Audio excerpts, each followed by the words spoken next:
गांव के एक कोने में रामदास नाम का एक भक्त रहता था। वह भगवान श्री राम का परम भक्त था और दिन रात उनकी भक्ति में लीन रहता था। हर दिन सूरज उगने से पहले वह उठता, स्नान करके पूजा करता और भजन गाता। उसकी भक्ति इतनी गहरी थी कि लोग उसे संत मानने लगे थे। एक दिन रामदास ने प्रार्थना की, हे प्रभु, मेरी भक्ति सच्ची है या नहीं, यह जानने का मुझे कोई संकेत दो। भगवान मुस्कुराए और सोचा, क्यों न इसकी भक्ति की परीक्षा ली जाए। अगले ही दिन रामदास जब मंदिर जा रहा था, तभी अचानक एक तेज आंधी आई और उसकी झोपड़ी गिर गई। उसने सोचा, कोई बात नहीं, यह भी भगवान की मर्जी होगी। उसने झोपड़ी फिर से बनानी शुरू की। कुछ दिनों बाद उसके खेतों में बाढ़ आ गई और सारी फसल नष्ट हो गई।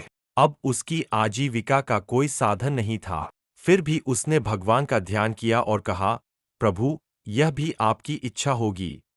फिर एक रात कुछ चोर आए और उसकी बची कुची चीजें भी चुरा ले गए।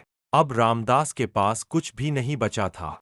भूखा प्यासा वह मंदिर की सीढ़ियों पर बैठकर रोने लगा, हे प्रभु, मैंने हमेशा आपकी भक्ति की, फिर भी मुझ पर इतने कष्ट क्यों आए। उसी रात भगवान श्री राम ने स्वप्न में दर्शन दिए और बोले, वत्स, यह सब तुम्हारी परीक्षा थी। तुमने हर स्थिति में मुझ पर विश्वास रखा। यही सच्ची भक्ति है। भगवान श्री राम मुस्कुराए और आशीर्वाद देकर अंतर्ध्यान हो गए। सुबह जब रामदास उठा तो उसने देखा कि उसकी झोपड़ी पहले से भी सुंदर बन गई थी। खेतों में हरियाली लौट आई थी और गांव वालों ने मिलकर उसे पहले से भी अधिक संपन्न बना दिया था। रामदास की आंखों में आंसू थे, लेकिन यह खुशी के आंसू थे।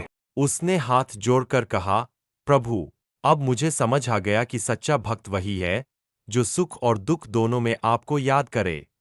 एक दिन एक धनी व्यापारी उसके पास आया और बोला, रामदास, मैंने सुना है कि भगवान ने तुम्हारी परीक्षा ली थी, लेकिन तुम डगमगाए नहीं। मुझे भी बताओ, ऐसी भक्ति कैसे संभव है? रामदास ने मुस्कुराते हुए कहा, भक्ति का असली अर्थ है समर्पण। सुख में अहंकार न हो और दुख में विश्वास न डगमगाए, यही सच्ची भक्ति है। यह सुनकर व्यापारी बहुत प्रभावित हुआ और उसने अपना धन गरीबों की सेवा में लगाने का संकल्प लिया।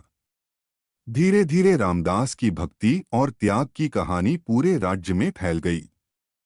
भगवान श्री राम हर पल अपने भक्त की भक्ति को निहारते और मुस्कुराते रहे।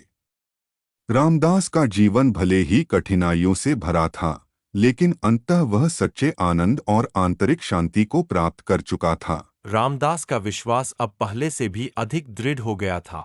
उसने अपने जीवन को पूरी तरह से भगवान की सेवा और गरीबों की मदद में लगा दिए। गांव के लोग उसकी भक्ति और धैर्य से प्रभावित होकर उसे सम्मान देने लगे।